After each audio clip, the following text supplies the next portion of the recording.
Bueno, pues vamos ahí empezando, si os parece. Francisco Javier Martín. No. Luis Vega. Bueno, pues es usted coordinador técnico de la Dirección General de Vivienda y Suelo del MITMA. ¿Es así? Vale, pues si le parece empezamos con usted, que nos hable un poco de las medidas de rehabilitación que se plantean en la agenda urbana dentro del plan de recuperación. Muchas gracias. Decía que si bien el sector de la edificación tiene una incidencia realmente muy importante en términos medioambientales y tiene una necesaria renovación o requiere una profunda renovación en el marco en el que actualmente nos encontramos, es fundamental que lo hagamos o que lo abordemos desde una perspectiva mucho más global, ¿no? Conviene recordar que al menos actualmente en España en torno a un 80% de la población se ubica en ciudades, ¿no? En núcleos urbanos. Y los núcleos urbanos hoy por hoy son unos elementos, digamos, de gran consumo energético, no solamente a nivel edificatorio, sino temas de movilidad, etcétera, etcétera. También es verdad que las ciudades son elementos que hoy en día pueden constituir un elemento básico para todo el tema de la mitigación del cambio climático o la circularidad en el ámbito de la edificación, ¿no? En ese sentido, la componente 2 del plan de recuperación, de transformación, recuperación y resiliencia se ha contemplado desde una amplia, digamos, desde una perspectiva muy amplia en términos de escala, ¿no? Intentando plantearse desde la propia de la agenda urbana, ¿no? Desde el ámbito de la agenda urbana con un carácter integrador y general. Por ello, dentro de la propia componente se han establecido varias componentes o varios programas que van desde de los planes de acción local dentro de la agenda urbana hasta la rehabilitación propiamente dicha del parque edificatorio, tanto el residencial como el terciario, y también con una especial hincapié en, digamos, en los núcleos de pequeña población, aquellos de menos de 5.000 habitantes, por el problema del reto demográfico, del cual luego hablará Fernando seguramente. Uno de los retos más grandes que tenemos en el ámbito de la rehabilitación es, o los dos retos fundamentales son, por un lado, elevar el nivel de rehabilitación, es decir, las tasas de rehabilitación. Normalmente en España nos movemos en el entorno de unas 30.000 viviendas año en rehabilitación, con alguna componente energética, aunque no muy destacada, y debemos llegar, más o menos así es como lo hemos establecido en la estrategia de rehabilitación a largo plazo y también en el PNIE, que es el Plan Nacional Integrado de Energía y Clima, a unas 300.000 viviendas año. Eso supone una multiplicación por 10 de la tasa de rehabilitación y ese sería el primer problema en el cual hemos focalizado la cuestión. La segunda cuestión es que, al margen de la necesidad de rehabilitar de forma extensiva nuestro parque edificatorio, también tenemos que hacerlo de forma intensiva. Es decir, los niveles de profundidad en la rehabilitación energética que actualmente se están llevando a efecto son bastante pequeños y por eso hemos planteado, digamos, o luego lo veremos con más detenimiento, que las ayudas que se van a dar dentro del plan estatal, del plan de recuperación, perdón, en lo que se refiere a la parte del Ministerio de Transportes, Movilidad y Agenda Urbana, van a estar vinculados al nivel de ahorro que se consiga con la intervención. Con lo cual, esos son los dos objetivos, digamos, elevar considerablemente el nivel o la tasa de rehabilitación y, segundo, mejorar considerablemente la profundidad de las intervenciones. Para ello, lo que parece necesario es articular un conjunto de medidas. No hay posibilidad de una medida única. Hay que hacer, digamos, planteamientos en diversos ámbitos. En ese sentido, se han planteado diferentes instrumentos que van desde el básico, digamos, que serían las ayudas directas o subvenciones. Como sabéis, se ha publicado recientemente, con fecha 5 de octubre, el Real Decreto 853 de 2021, en el cual se han articulado 5 programas de rehabilitación. Perdón, no he dicho que evidentemente me voy a referir fundamentalmente a lo que es rehabilitación residencial. Nosotros también dentro del propio Ministerio tenemos un programa específico para rehabilitación del parque público, de entidades locales y entidades de comunidades autónomas, pero digamos es un programa que todavía no se ha puesto en marcha, no se ha abierto y consecuentemente voy a limitar a aquel que sí que ya hemos elaborado, ¿no? Entonces, como decía, este programa, que es un programa que se va a territorializar a través de las comunidades autónomas, se ha sacado ya el Real Decreto y en un plazo, pues esperamos de 2 o 3 meses empezarán a salir las convocatorias por parte de las comunidades autónomas. Ya se han recibido los fondos, una primera tacada de fondos de 1.151 millones de euros y que se pondrán en marcha, como digo, en breve plazo. Conjuntamente con todo ello, o digamos con las ayudas directas, también se ha intentado mejorar lo que es todo el ámbito de la fiscalidad, ¿no? Es decir, apoyar la rehabilitación con un entorno fiscal mucho más favorable. Ahí, básicamente, en un Real Decreto Ley, que también ha sido publicado el día 5 de octubre, conjuntamente con el Real Decreto que citaba anteriormente, se han incorporado un conjunto de deducciones fiscales para obras de rehabilitación que van desde el 20 hasta el 60%, 20 y 40% para intervenciones a nivel de vivienda y 60% para intervenciones a nivel de edificio, siempre y cuando se cumplan una serie de condiciones desde el punto de vista energético, básicamente que se superen en el caso de edificio el 30% de ahorro en consumo de energía primaria no renovable. Como decía, esto se ha hecho a través del Real Decreto Ley 19/2021, aprobado el 5 de octubre. En dicho decreto también hay alguna otra medida adicional que es importante, como es el hecho de que este tipo de ayudas, las ayudas que se van a dar con el fondo, tanto las que damos en el Ministerio de Transporte, Movilidad y Agenda Urbana como las que da el MITER, van a estar exentas de tributación en lo que se refiere, digamos, al incremento de la base imponible como consecuencia del incremento patrimonial, cosa que suele ser habitual en otros tipos de ayudas. También, además de todo ello, y dentro del paquete de instrumentos que estamos digamos, elaborando, también hemos entendido necesario articular medidas en el ámbito de la financiación. Y en ese sentido, el mismo Real Decreto Ley al que hacía referencia establece la creación de unos avales ICO dotados con 1.100 millones de euros. Esta dotación no proviene de fondos europeos, no está insertada dentro del mecanismo de recuperación, pero, digamos, son con fondos nacionales, pero, digamos, van en la misma línea de articular ese mecanismo, digamos, favorable a la rehabilitación. Estos avales van a ser fundamentalmente para los créditos que se den a las comunidades de propietarios para la rehabilitación. Y, por último, también dentro de esos instrumentos hemos establecido o hemos incorporado medidas dentro del marco normativo, donde además del anteproyecto de ley de vivienda que ha salido recientemente para información pública, dentro del Real Decreto Ley, al que antes también he hecho referencia, se han introducido mejoras o modificaciones en lo que es la ley de propiedad horizontal, intentando que las mayorías para poder autorizar intervenciones dentro del ámbito de la eficiencia energética sean menores, concretamente la mayoría simple, y además obliguen a todos los propietarios. Eso entendemos que puede también facilitar la toma de decisiones por parte de las comunidades de propietarios para las intervenciones de eficiencia energética. Al margen de los instrumentos, el otro ámbito en el cual hemos querido actuar es establecer unas ayudas que barrieran todas las escalas posibles.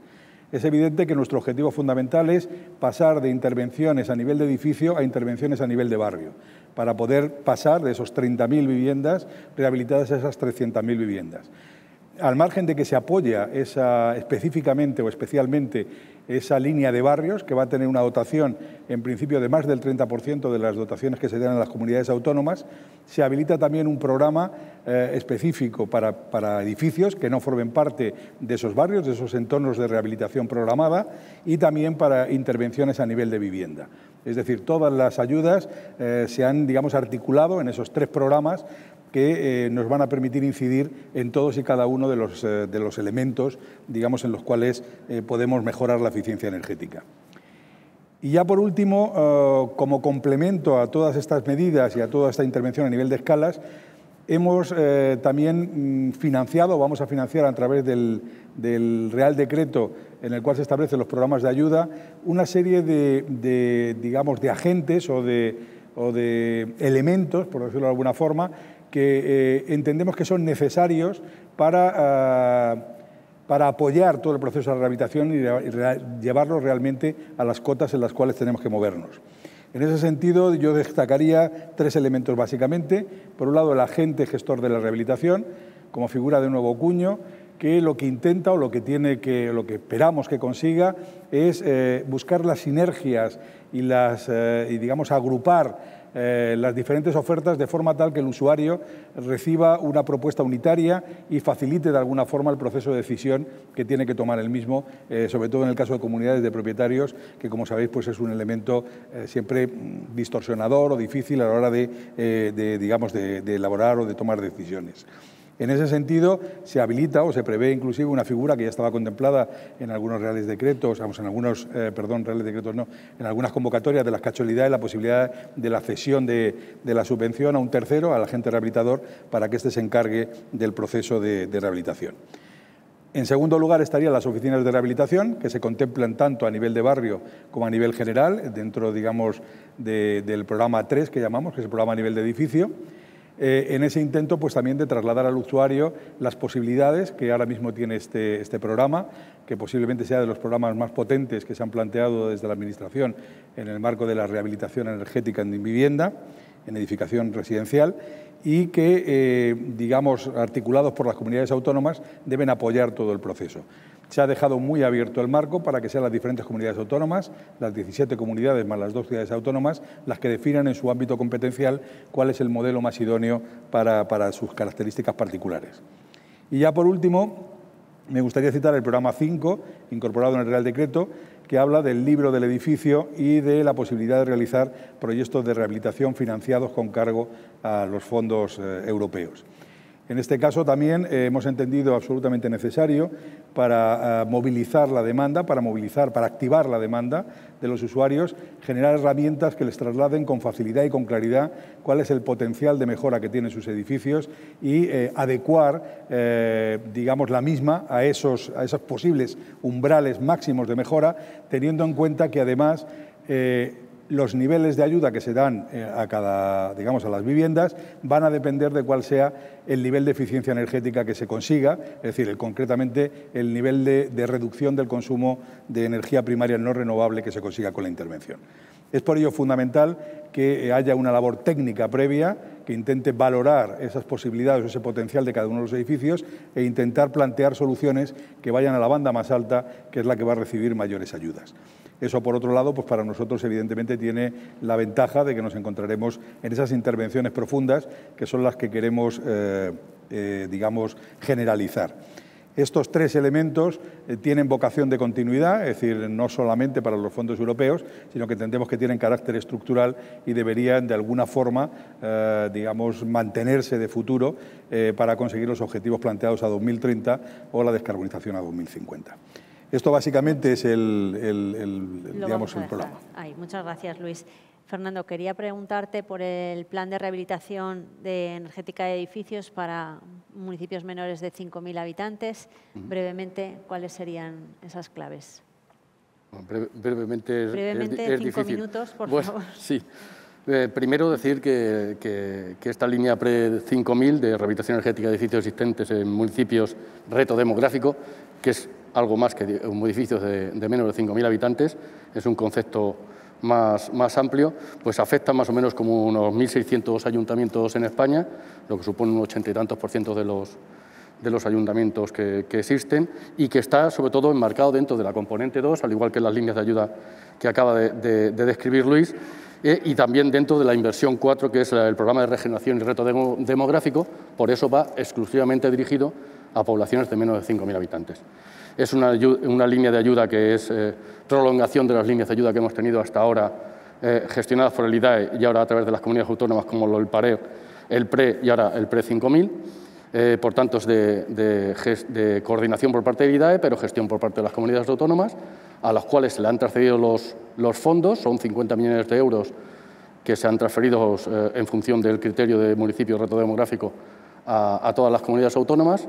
Estos fondos ya han sido transferidos, salvo una comunidad autónoma que aún no lo ha solicitado, que es La Rioja, y ya han sido publicadas las convocatorias por parte de 7 comunidades autónomas.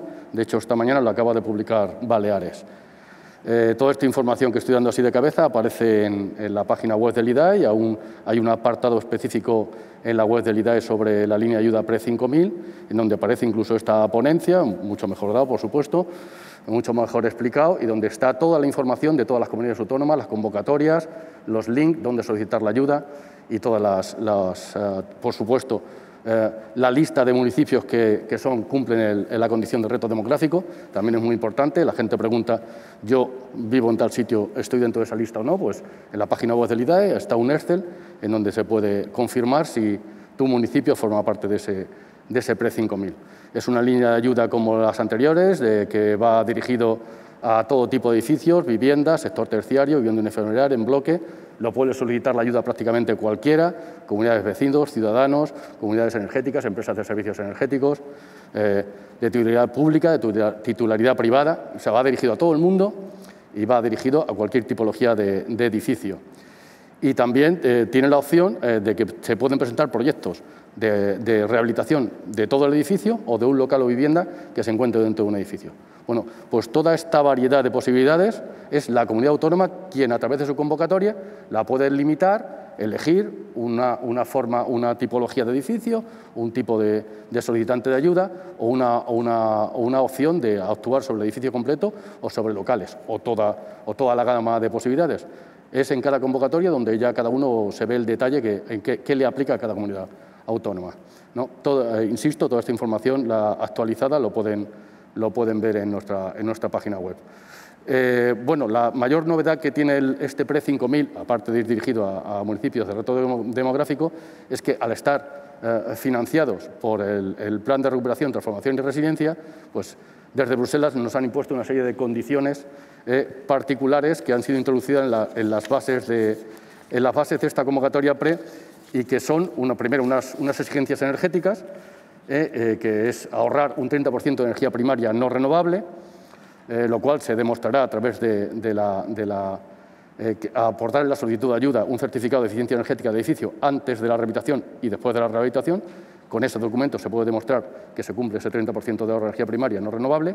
Además, nos exigen, para cumplir el principio de no causar perjuicio significativo al medio ambiente, a hacer una gestión de residuos en las rehabilitaciones, en las obras de rehabilitación, para lo cual en el proyecto Memoria Técnica que se entregue la solicitud de ayuda debe ir incluido un estudio de gestión de residuos y demolición que incluya al menos que el 70% en peso de los residuos de construcción y demolición se reciclan o se reutilizan o sufre algún procedimiento de valoración, que todos los residuos que se generen están controlados y, por supuesto, que los materiales utilizados en la rehabilitación no contengan amianto y este tipo de compuestos peligrosos.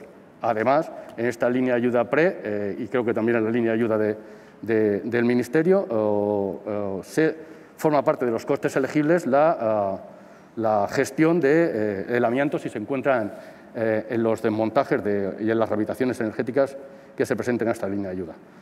En fin, todas estas son nuevas consideraciones que hemos tenido que incluir en las bases para poder cumplir con las exigencias del plan de recuperación.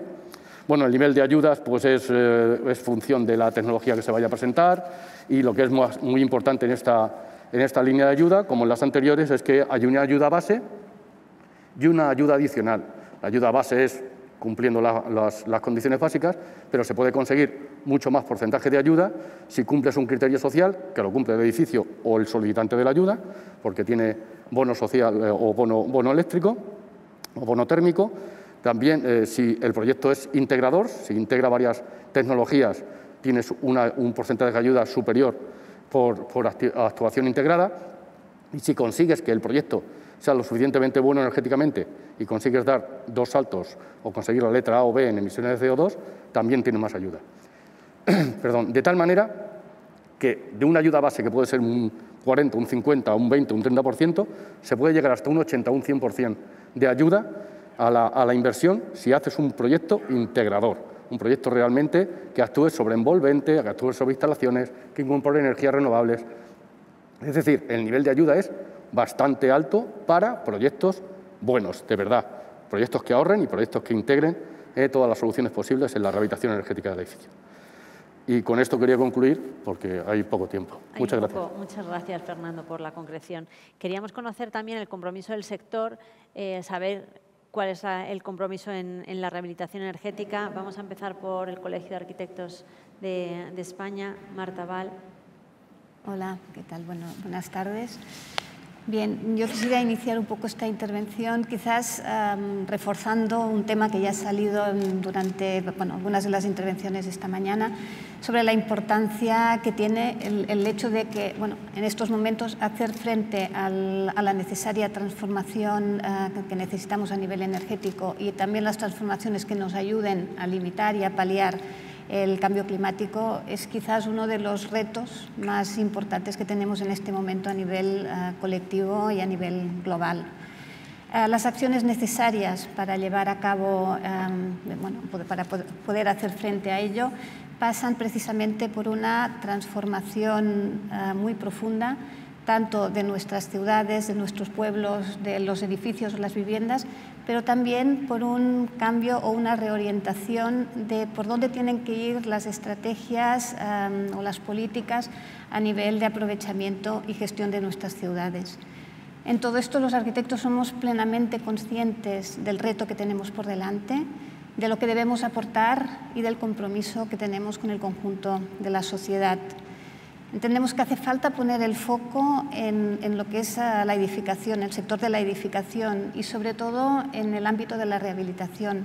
Tenemos que tener en cuenta que el 75% de las viviendas construidas en España fueron realizadas antes de que hubiera ningún tipo de normativa europea a nivel de eficiencia energética, que son además los causantes del 40% de la contaminación de las ciudades y además también de un tercio, o sea, de lo que es el consumo energético del total de nuestro país.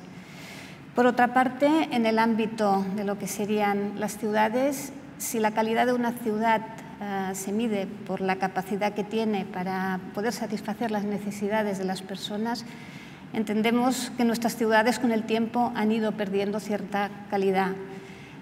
Por ello, el reducir la contaminación pasa por reducir también desplazamientos innecesarios y, por tanto, por un cambio profundo de cómo deben ser nuestras ciudades. Tenemos la Agenda Urbana de la ONU y la Agenda Urbana Española, que lo que pretenden es establecer unas hojas de ruta para conseguir que nuestras ciudades sean ciudades que contengan espacios de convivencia, que sean ciudades amables, que sean espacios saludables y que además pues, también sean espacios concienciados. Por ello, entendemos que haya unos hitos marcados en el año 2030 con unas reducciones importantes en todo este ámbito. Entendemos que es necesario establecer unos pactos políticos, económicos y sociales que nos permitan llegar y conseguir estos retos. Por un lado, o sea, todo lo que es el reto de la mejora medioambiental de nuestras ciudades, pero también es necesario dar respuesta a otros retos como puede ser el envejecimiento de la población, la dificultad que hay para acceder a las viviendas, temas de accesibilidad que también son muy mejorables y después temas también de cohesión social y de cohesión también territorial. Tenemos que establecer medidas estables que nos permitan en el tiempo conseguir los objetivos que ya tiene comprometidos España con la Unión Europea a nivel del Pacto de París para el calentamiento global y teniendo en cuenta que no está solo en juego la protección del planeta, sino también la salud y el bienestar de las personas, entendemos que hay que abordar, por un lado, la rehabilitación de los edificios, no solamente desde una versión como parcial o limitada, sino teniendo en cuenta lo que es el conjunto del edificio. Tenemos que abordar rehabilitaciones que tengan, bueno, su acción se mantenga en el tiempo y, por tanto, es muy importante conocer el edificio en profundidad, entenderlo como una unidad. Un edificio tiene, pues, bueno, hay que tener en cuenta temas de mantenimiento, aspectos estructurales, aspectos también incluso culturales, aspectos arquitectónicos, de accesibilidad y, por supuesto, todo el tema también energético. Entendemos, por tanto, que es muy importante esta visión integral a la hora de abordar esos proyectos. Y un poco lo mismo pasa en el ámbito de las ciudades. Con las ciudades también, entendiendo o sea, el ámbito de las 3 Rs, de la rehabilitación, renovación y regeneración urbana, entendemos que también hay que abordarlo teniendo en cuenta aspectos globales.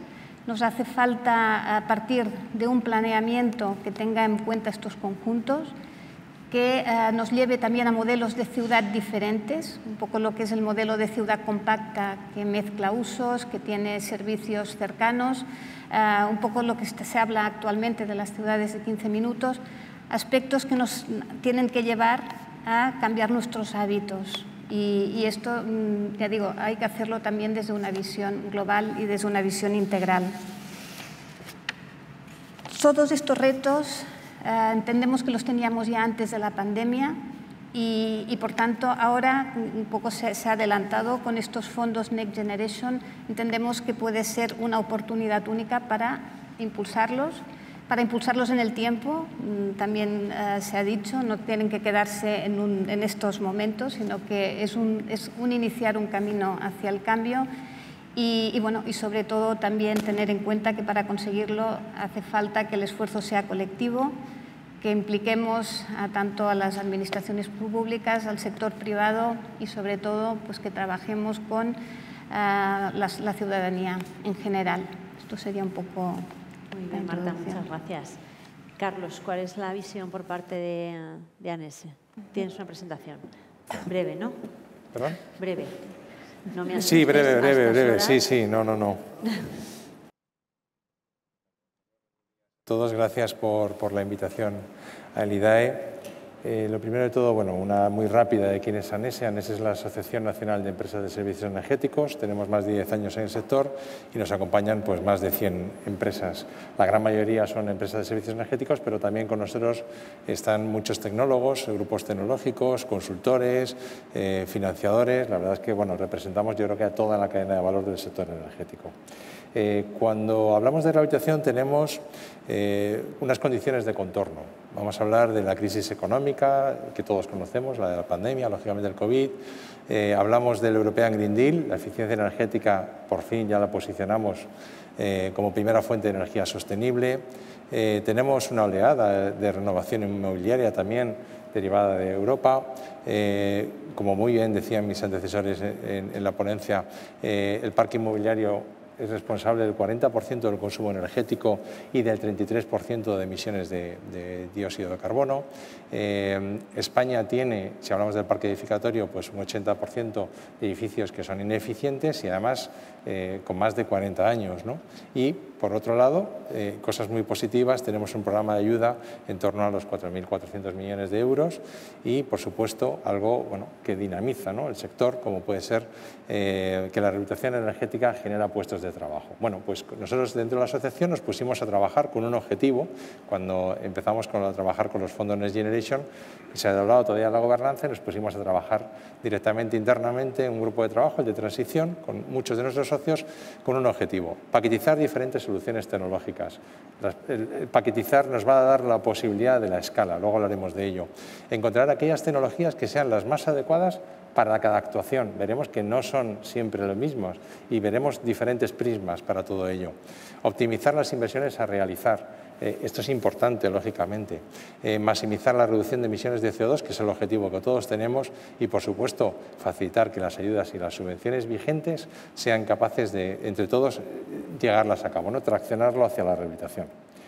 En ese contexto definimos y nos pusimos a trabajar en un edificio tipo, y por un lado lo que hicimos es definir unas características de un edificio tipo, que ahora hablaremos de él, y una selección de medidas de ahorro energético, con dos focos: en la reducción de la demanda y también, lógicamente, en cómo hacer eficiencia energética y producción de energías renovables en ese mismo contexto.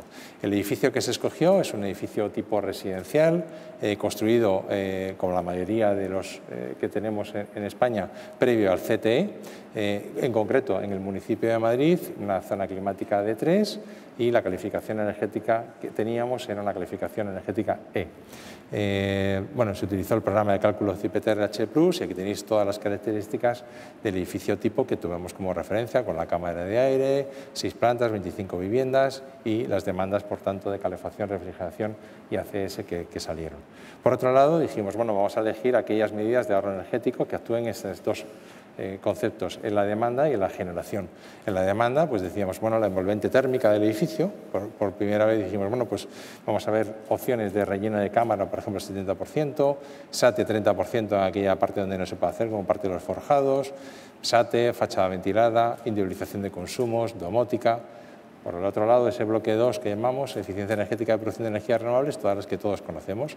Aerotermia, conos y refrigeración. Aquí inventar que, lógicamente, pues aquellos edificios en los cuales solo con la aerotermia no sea posible, pues se quedaron como backup las instalaciones actuales. Haremos la comparativa con gasóleo y con gas. Es decir, que en un momento dado, bien por caso de avería o bien porque con la aerotermia la temperatura no se llegase, se alcanzaba directamente la solución de mantener esas soluciones de generación con las calderas existentes. Suelo radiante, fotovoltaica, solar térmica, iluminación. Bueno, este era directamente el edificio tipo que tuvimos.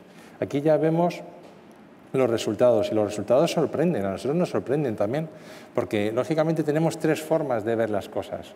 La primera de todas, desde el punto de vista del rendimiento económico. Vimos cuáles eran aquellas soluciones de paquetes para ver las que más toneladas o kilogramos de CO2, más ahorro por toneladas de CO2 tenían por euro invertido, es decir, aquellas que tengan una mejor amortización económica, y aquellas son las que hablamos de aerotermia, más lógicamente tengan que ver con la individualización de los consumos. Por contra, si hablamos ya de aquellas que tengan un mayor impacto en reducción de CO2, pues tenemos otro tipo de soluciones. Es lo que hablamos al principio del objetivo que teníamos, ¿no? Lógicamente en cada uno una actuación diferente. Y son aquellas que tienen mayor reducción, hacemos siempre la comparativa, como decíamos, gasóleo y gas. Relleno de cámara, aerotermia, SATE más aerotermia, más fachada ventilada más aerotermia. Es decir, siempre vemos como la aerotermia en este caso pues tiene una mayor reducción de CO2 junto con la envolvente y también con el suelo radiante. Ya hablamos también de la distribución. Esas son las que mayor reducción de CO2 tienen. Y bueno, si vemos el prisma, que es uno de los temas también importantes a nivel de la calificación energética, pues añadidas a estas últimas, que como no podían ser, son las que más reducen, también tenemos otras 6 soluciones de las 15 estudiadas, como pueden ser aquellas que tienen que ver, lógicamente, en combinación envolvente más aerotermia, la mayoría de todas ellas. Por último, quiero también hablar un poco del papel de las empresas de servicios energéticos en todo el ecosistema de la rehabilitación. Lo voy a hablar a través de 5 pilares y con esto termino. La garantía de ahorro energético. No podemos hablar solo de ejecutar y marcharnos de una instalación. Tenemos que garantizar el ahorro energético perdurable en el tiempo. Nuestros modelos de contrato es muy usual que así lo hagamos, pero son lógicos. Es decir, el ahorro es necesario, pero además conseguirlo año a año, monitorizar, verificar. ¿Por qué? Porque estamos acostumbrados a la parte de la gestión y optimización de la demanda energética. Si no somos capaces de reducir a través de eficiencia esa demanda, pues no seremos ni competitivos ni seremos eficientes, caeremos otra vez en los mismos problemas que hemos tenido históricamente. Por supuesto, las empresas de servicios energéticos, uno de sus grandes pilares es el apoyo financiero para hacer frente, en este caso, a la inversión inicial necesaria.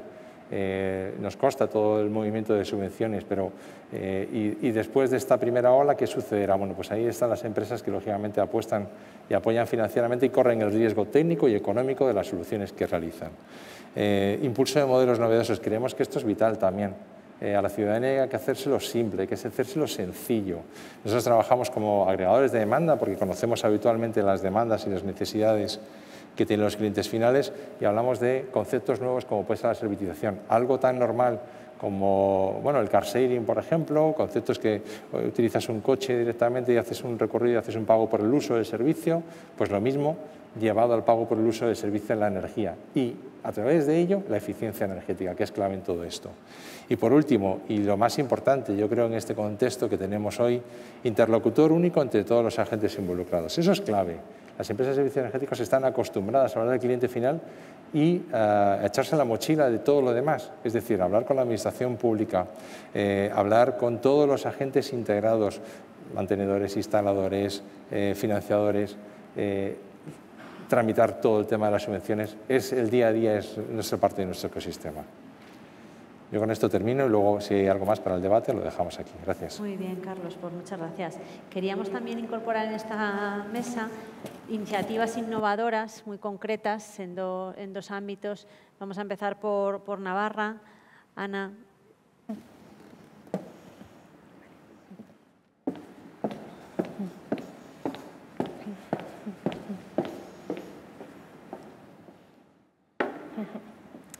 Nada, en primer lugar, agradecer sinceramente a la IDAE por esta invitación. Yo vengo en representación de la empresa Nasubinsa. Nasubinsa, como empresa pública de Gobierno de Navarra, uno de nuestros principales objetivos es la puesta en el territorio de aquellos proyectos que se desprenden de la política foral en materia de vivienda, sobre todo favoreciendo la implicación de los ciudadanos. De alguna forma, me gustaría compartir con vosotros la experiencia que tenemos en Nasubinsa desde 2009, no os asustéis, voy a ser muy breve, en la puesta en marcha y en la gestión de proyectos globales apoyados en la figura de las oficinas de barrio. creo que ya es prácticamente reconocible que esta figura de las oficinas de barrio es una figura realmente necesaria. Al final, de hecho, ya viene recogido en el Real Decreto del MITMA, y esto se traslada porque sí que podemos contar con una estrategia perfectamente planificada, priorizada, incluso a día de hoy podemos contar con todos los fondos necesarios, pero si no la acompañamos de una gestión en el territorio, difícilmente esa estrategia llegaremos a ejecutarla. En este sentido, el reto al que nos enfrentamos es un reto especialmente extenso. Estamos hablando de descarbonizar nuestro parque residencial y yo le añado más, descarbonizar y hacerlo accesible.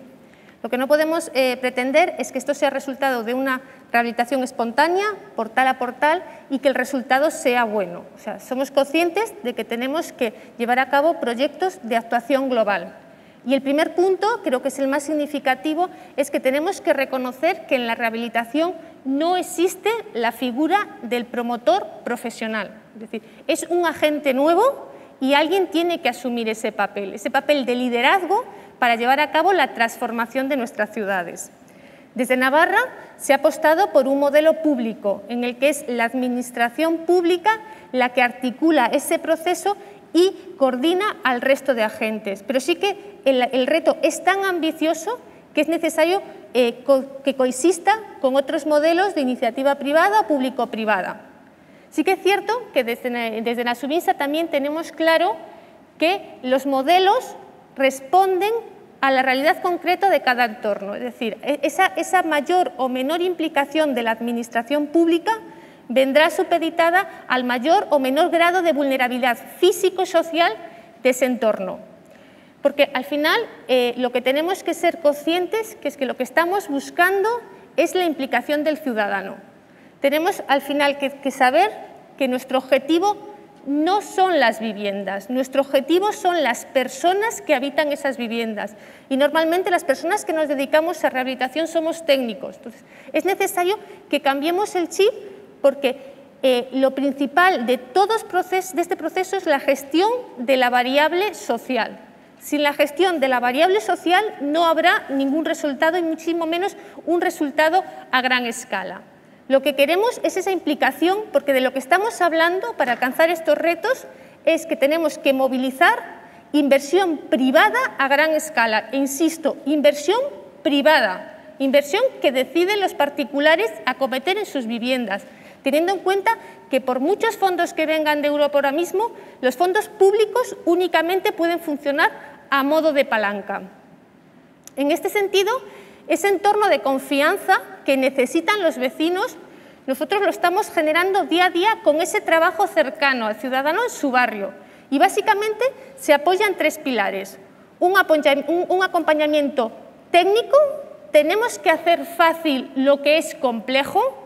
Un acompañamiento financiero, tenemos que hacer asumible vía financiación o vía modelos lo que es costoso y sobre todo un acompañamiento social que se traduce en empatía, ser capaces de escuchar y responder a las peculiaridades de cada vivienda y un trabajo muy intenso desde la oficina de barrio para el ciudadano suavizarle la dureza de la burocracia, que cada día es más burocrática. Entonces, esto entendemos que es la clave para dinamizar esas actuaciones y de hecho creo que me gustaría hacer un símil y matizarlo con la conocida teoría del palo y la zanahoria. O sea, entendemos que la zanahoria puede que en algunas partes de la ciudad funcione. Tú le enseñas la zanahoria y la gente rehabilita.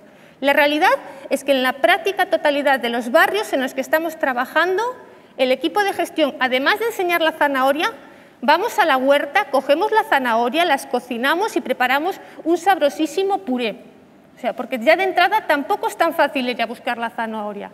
Pero a la vez que hacemos este digestivo puré de zanahoria, la administración tenemos que ser valientes y sin cortapisas tenemos que empezar a lanzar los mensajes reales de que el palo va a llegar. El palo tiene que llegar porque el cambio climático no nos espera. O sea, tenemos que transmitirle a los ciudadanos información de calidad. E información de calidad que haga que el ciudadano perciba que la eficiencia energética importa. Lo mucho hoy en día la mayoría de las personas que se planteen comprar un coche, sí que es cierto que en la anterior ponencia parece que no están tan proactivos para el cambio, pero sí que es cierto que al menos te cuestionas qué combustible es el de mi nuevo coche. Pues también nos tenemos que cuestionar cómo de eficiente es esta vivienda que voy a comprar. En este sentido, voy a pasar brevemente, porque sabemos que hay poquísimo tiempo, simplemente mencionar que nuestra receta, por lo menos la receta que tenemos en Nasubinsa para hacer este rico puré de zanahorias, se basa en 3 pasos. En primer momento, definimos una propuesta técnico-financiera, un proyecto de calidad que parte de concursos de arquitectura de forma que estéticamente la ciudad mejora. Ambiciosos técnicamente. Al final lo que estamos buscando es que son proyectos que cumplen los requisitos técnicos de obra nueva y que a su vez incidimos fuertemente en la reducción de la demanda. Cuanto menos consuma este edificio, mejor. Y todo este coste traducido en una cuota mensual al vecino. Una vez que hemos definido este paquete, fundamentalmente con los líderes de la comunidad, es cuando comenzamos la fase más intensa, o sea, la fase más dura del proyecto, que es la comercialización. No hablamos de la concienciación, hablamos de comercialización. La oficina de barrio no es una oficina de gestión de ayudas que estamos esperando que nos venga el vecino. Vamos puerta a puerta a hacer reuniones para convencerle a los vecinos de que inviertan y generar esa demanda.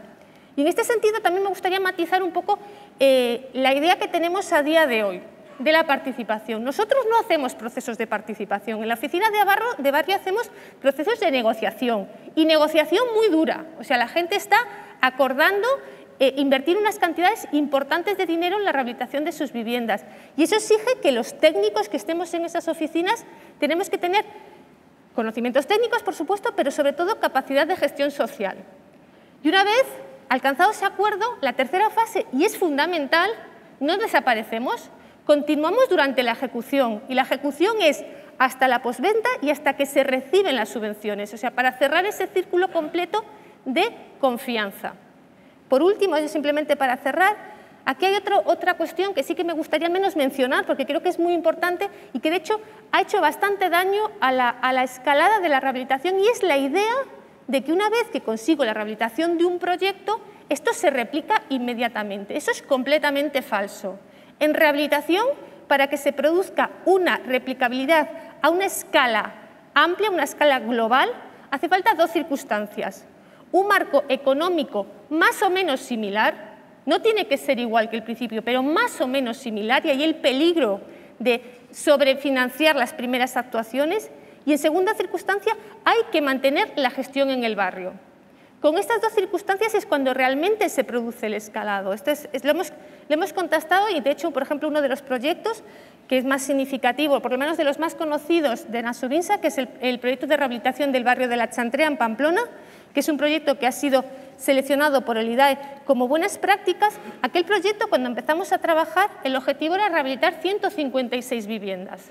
Después de 3 fases de rehabilitación, gracias a la oportunidad de las 3 líneas de ayudas financiadas por el IDAE, por el equipo de Fernando García Mozos, se ha conseguido la rehabilitación de 2.200 viviendas. Una escalada brutal. Y, de hecho, otra cosa que también es significativa es que los ratios de fondos que captamos, de fondos europeos que se ha captado en Navarra, están muy por encima de lo que nos corresponderían si fuera la aplicación del número de viviendas. De hecho, rondamos en torno a 8 veces por encima de lo que nos correspondería si hiciéramos un reparto equilibrado en función del número de viviendas. Al final, este modelo, lo que sí que somos conscientes es que es un modelo costoso, pero es que es un modelo que a largo plazo funciona. Y, de hecho, en el objetivo de Navarra, y a día de hoy, gracias al proyecto europeo Elena Primavera, que está financiado por el BEI, en Navarra se cuentan con 8 equipos de gestión que estamos trabajando en 21 municipios, o sea, con la misma idea, municipios urbanos y municipios rurales, en la idea de intentar llegar a alcanzar esos objetivos que la ERESE 2020 nos han planteado y que de una forma prudente podemos decir que estamos en la senda de alcanzarlos. Y eso es todo. Muchas gracias. Muchas gracias, Ana. Bueno, para finalizar esta sesión vamos a contar cuáles son las claves de la rehabilitación energética de edificios en Asturias. Bueno, yo voy a complementar un poco lo que nos acaba de contar Ana. Nosotros estamos haciendo algo parecido a lo que hacen ellos, pero desde el ámbito privado. Entonces, si me pones la presentación, por favor. Entonces, bueno, nada, simplemente comentaros nuestro punto de vista y lo primero empezar, ¿por qué está aquí Asturias? ¿No? Bueno, pues, vale, pues si nos vamos a los datos de inversión por habitante en lo que es exclusivamente lo que es la rehabilitación energética de edificios, entendida como la famosa envolvente, ¿no? Dotar de aislamiento al edificio, carpinterías y demás, vemos que Navarra, País Vasco y Asturias están entre las 3 comunidades autónomas que más invierten por habitante. La media nacional es 11,82 euros, en Asturias estaríamos en 54,2 euros de inversión por habitante y en Gijón, que es en la ciudad donde nosotros trabajamos principalmente, llegaríamos incluso a los 120 euros de inversión por habitante, es decir, 10 veces por encima de la media nacional. ¿Por qué tiene esa singularidad Gijón? Pues posiblemente porque desde el año 1996 ya contábamos con planes de fachadas. Este plan de fachadas ha ido evolucionando, ahí os pongo distintos hitos, ha ido evolucionando ininterrumpidamente hasta 2017, que es cuando agotaron los fondos y se acabó. Pero aún así, ese estímulo continuó con esa inercia y continuamos manteniendo la actividad de las empresas. Es decir, que sí que esas políticas que estamos viendo de subvención y demás sí funcionan para crear luego en el mercado esa demanda, ¿no?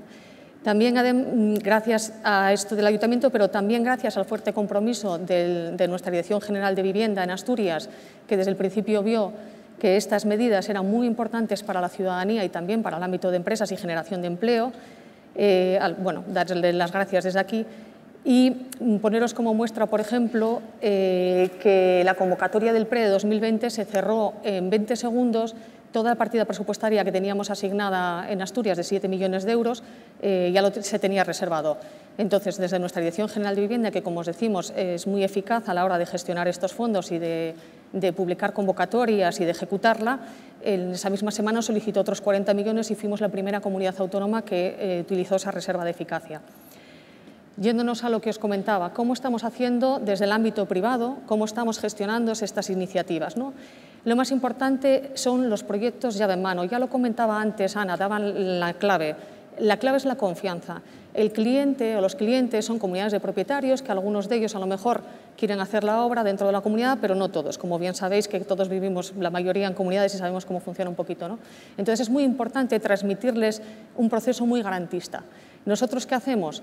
Hacemos lo que creemos que es ahora lo que se pretende llegar con la figura del agente rehabilitador, que es dar un proyecto llave en mano. Lo llamamos también asesoramiento 360 grados, porque como veis ahí, hacemos un poco de todo. Todo lo que sea necesario lo aportamos desde la propia empresa. El asesoramiento 360 grados, ¿qué es? Pues asistencia jurídica, les hacemos los recursos, alegaciones, atendemos sus consultas, les acompañamos, asistimos a las reuniones de vecinos para aclarar las dudas a todos ellos, no solo a los de las comisiones de obras. Hacemos los proyectos de obra en colaboración con ellos, por supuesto. Solicitamos las subvenciones, las licencias. También en la ejecución de obras directamente desde la empresa diseñamos las soluciones, la rematería, la fabricamos, todo lo que es a medida, todo lo estamos haciendo directamente. También financiamos las obras, muy importante. Ahora ya es más fácil obtener financiación en la banca convencional, pero como sabéis hace unos años no era tan fácil. Hacemos la justificación final de las subvenciones para asegurarnos de que todo está en orden y que no haya detracciones ni problemas.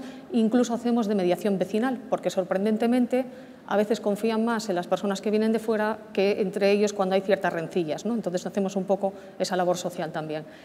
Respecto a la financiación es muy importante que damos todas las facilidades para que cada propietario elija cómo pagar. Es decir, no podemos tratar a este cliente como un cliente único. Es un cliente que a su vez tiene su particularidad de múltiples clientes con sus necesidades y sus preocupaciones. Entonces, el mix es de financiación, ¿qué es? Pues que cada uno decida si yo pago a 24 meses, a 5 años, a 3 o a 10. Cada uno de ellos elige, lo preparamos en un paquete y lo financiamos así a medida. Y también, muy importante, que la cuota mensual de aquellos que quieran financiar no supere los 90 euros. En nuestro ámbito de trabajo, donde nos solemos mover nosotros, tenemos mucho pensionista y pensamos que si subimos esa cuota, bueno, pensamos no, lo vemos, en algunos casos, aunque la inmensa mayoría sí puedan acometer la obra, va a haber personas que no van a poder. Y lo que siempre evitamos es que se genere un conflicto social. Preferimos que no se haga la obra a, obviamente, forzar a que personas unidades familiares que tienen otras dificultades se vean abocados a una situación que, bueno, que les pueda generar eso, ¿no? Una dificultad adicional. Muy importante también, como empresa, o sea, nosotros y nuestra competencia, estamos actuando todos un poquito así. Asumimos el riesgo. No cobramos durante este proceso hasta que tengan la subvención y ellos vean que esa subvención les convence y que deciden ejecutar la obra. Nosotros vamos a riesgo con ellos. No cobramos nada. En los últimos años sí se cobra exclusivamente 100 euros por vecino para el proyecto, porque sí es verdad que a veces se lanzaban a pedir la ayuda sin a lo mejor el convencimiento de acometer las obras, ¿no? Entonces, para que tengan un pequeño compromiso, es lo que se cobra previamente. Ahí, tanto los técnicos como las empresas vamos también a riesgo juntos. Comentaros que no suele fallar, o sea, solo el 5% de las obras que consiguen subvención fallan y solemos conseguir normalmente el 100% de la subvención porque lo insistimos en varias convocatorias. Cuando una convocatoria no hay fondos o la comunidad, la subvención que recibe no es suficiente para ellos, repetimos en la siguiente convocatoria, ¿no? De esta manera el proceso es súper garantista y los clientes no pagan por adelantado y tampoco las subvenciones. Es decir, nosotros no solo financiamos la cuota mensual, sino que también financiamos la propia subvención.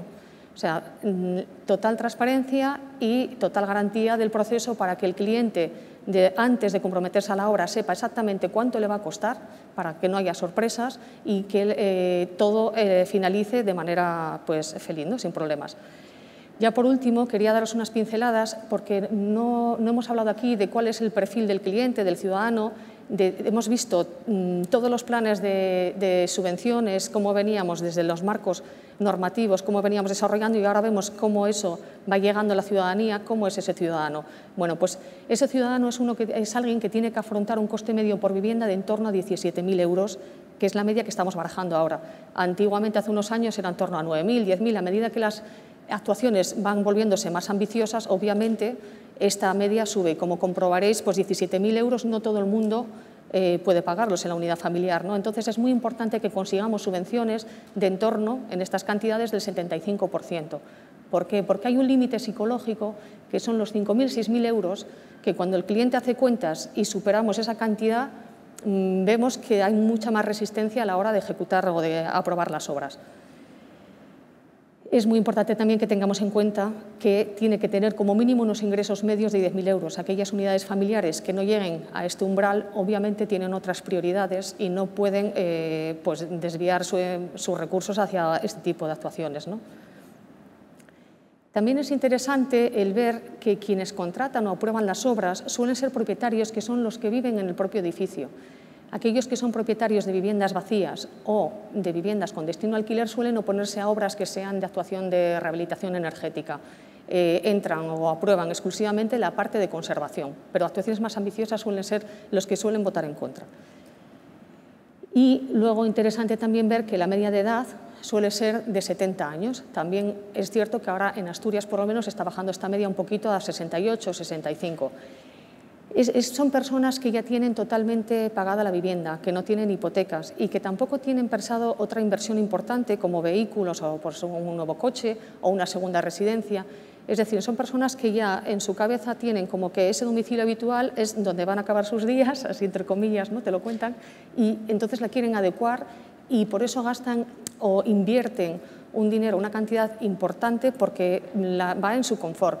Es decir, ninguno está pensando en invertir esa vivienda por la revalorización del inmueble, que muchas veces se escucha como argumento, ¿no? Tú inviertes aquí y luego si lo vendes. No, estas personas no están pensando en vender el piso, están pensando en continuar ellos y vivir allí dignamente y en las mejores condiciones. Y bueno, ya para no consumir más tiempo lo dejamos aquí, si queréis, pues luego continuamos. Muy bien, muchas gracias, Susana. Unos proyectos muy interesantes. Vamos a cerrar aquí la sesión porque ya son las 3 de la tarde y si queréis, alguien del público tiene interés en comentar alguna cosa, bueno, pues se puede dirigir a los ponentes. Agradeceros que hayáis estado estas 4 sesiones con nosotros. Muchas gracias por acompañarnos. Gracias a los que nos siguen a través del streaming. Mañana tendremos una nueva jornada del IDAE con sesiones muy interesantes. Les invito a asistir y muchísimas gracias a los 6 ponentes por estar aquí de forma presencial. Gracias. No.